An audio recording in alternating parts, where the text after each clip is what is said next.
ముందుగా ATV news కు స్వాగతం. ఉరితాడుగా ఉన్న మల్టీపర్పస్ విధానాన్ని రద్దు చేయాలి. గ్రామ పంచాయతీ కార్మికుల సమస్యలు పరిష్కరించాలి. టీయూసీఐ ఆధ్వర్యంలో కలెక్టరేట్ ఎదుట ధర్నా. టీయూసీఐ జిల్లా ప్రధాన కార్యదర్శి ఎస్కే యాకూబ్ షావలి, టీయూసీఐ అనుబంధ తెలంగాణ ప్రగతిశీల గ్రామ పంచాయతీ వర్కర్స్ యూనియన్ భద్రాద్రి కొత్తగూడెం జిల్లా ప్రధాన కార్యదర్శి ఏదులపురం గోపాలరావులు డిమాండ్ చేశారు.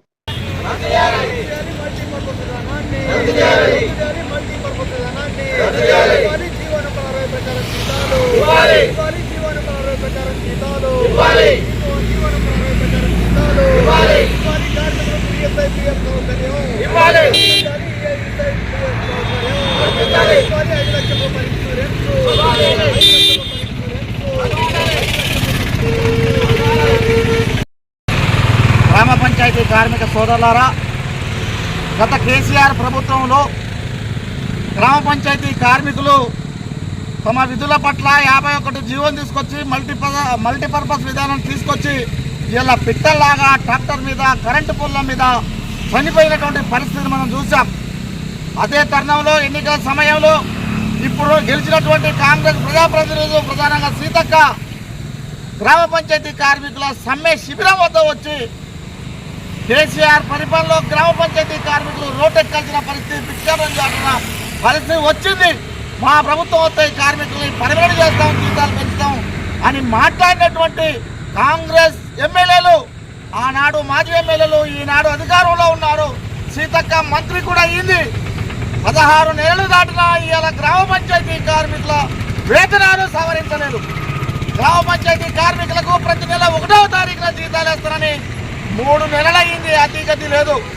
రాష్ట్ర వ్యాప్తంగా 12,000 చిల్లర పైసలకు గ్రామ పంచాయతీ కార్మికులు ఉంటే 52,000 మంది కార్మికుల్ని ఆన్లైన్ చేశారు.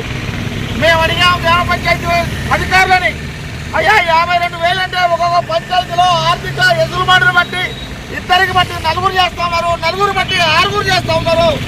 ఆ లెక్క అట్లా తప్పిందేమో.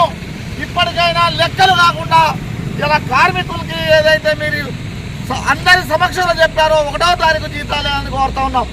మేము అడుగుతా ఉన్నాం ప్రజాపాలన చేస్తున్నటువంటి రేవంత్ రెడ్డి గారిని, అయ్యా 300 రూపాయలతోటి ఇలా గ్రామ పంచాయతీ కార్మికుల కుటుంబాలు గడుస్తాయా ఆలోచన చేయమని కోరుతా ఉన్నాం. ఇలా రాష్ట్రంలో ప్రజాపాలన చేస్తున్నటువంటి ముఖ్యమంత్రి గారు ఇలా సన్న బియ్యం ఇచ్చి చేతులు దులుపుకున్నట్టుగా కనబడతా ఉంది. మేము అడుగుతా ఉన్నాం, సన్న బియ్యం ఇచ్చినావు, ఇలా గ్యాస్ పరిస్థితి ఏంది? ఇలా ఉప్పు పప్పు నిత్యావసర ధరలేంది? ఇలా గ్యాస్ పెట్రోల్ ధరలేంది? ఈ ధరలకు అనుగుణంగా కార్మికుల వేతనాలు లేవు కదా, ముందు వారి వేతనాలు పెంచండి. ఇలా వాళ్ళకు 51 నంబర్ జీవోని అది ఉరుతాడుగా ఏలాడుతూ ఉంది, దాన్ని రద్దు చేయండి. మల్టీపర్పస్ విధానం తీసేసి ఇలా కేటగిరీ వారీగా ఇలా వారి పనుల ప్రకారం వేతనాలు ఇవ్వాలని చెప్పేసి తెలంగాణ ప్రగతిశీల గ్రామ పంచాయతీ వర్కర్స్ యూనియన్ రాష్ట్ర మహాసభ డిమాండ్ చేస్తూ ఉంది. అందులో భద్రాద్రి కొత్తగూడెం జిల్లా కమిటీ ఇలా ఈ ధర్నా కార్యక్రమాన్ని నిర్వహిస్తూ ఉంది. ఇప్పటికైనా ఈ జిల్లాలో ఉన్నటువంటి రాష్ట్ర ప్రభుత్వాన్ని శాసిస్తున్నటువంటి ఈ జిల్లాలో 3 మంత్రులు ఉన్నారు. ఈ 3 మంత్రులు కూడా మరి ఇలా చేపట్టే ఇలా రాష్ట్రంలో రేవంత్ రెడ్డి గారు ముఖ్యమంత్రి అయిన మాట వస్తున్నాం. మరి అట్లాంటి జిల్లాకి ఇలా గ్రామ పంచాయతీ కార్మికులకు అన్యాయం జరుగుతూ ఉంది. ఈ గ్రామ పంచాయతీ కార్మికుల వేతనాలు పెంచాలని, అట్లనే వేతన జీవాలు ఉన్నాయి. 2017 నుంచి ఆ వేతన జీవాలు సవరణ కాలేదు. ఇలా ధరలు ఆకాశాన్ని అంటాయి. తక్షణమే ఇలా కార్మికులు ఎదుర్కొంటున్న సమస్యల మీద తక్షణమే స్పందించాలని రేవంత్ రెడ్డి ప్రజాప్రభుత్వం పాలనని తెలంగాణ ప్రగతిశీల గ్రామ పంచాయతీ వర్కర్స్ యూనియన్గా, trade union centre of India టీయూసీఐగా భద్రాద్రి కొత్తగూడెం జిల్లా కమిటీ డిమాండ్ చేస్తూ ఉంది.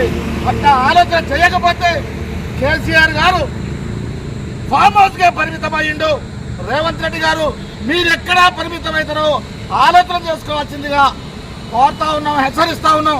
తక్షణమే ఏదైతే ప్రజల దగ్గరకు వస్తానంటా ఉన్నాడు, ప్రజల దగ్గరకు వస్తే సరే, ఇవాళ కార్మికుల వేతనాలు రాకుంటే ఇవాళ మీకు గ్రామాలలో, జిల్లాలలో పర్యటన చేసిన ఖచ్చితంగా ప్రజాపాలన పరిపాలన చేస్తున్నటువంటి రేవంత్ రెడ్డి గారికి ఖచ్చితంగా గ్రామ పంచాయతీ కార్మికులు బుద్ధి చెప్తారని చెప్పి హెచ్చరిస్తా ఉన్నాం.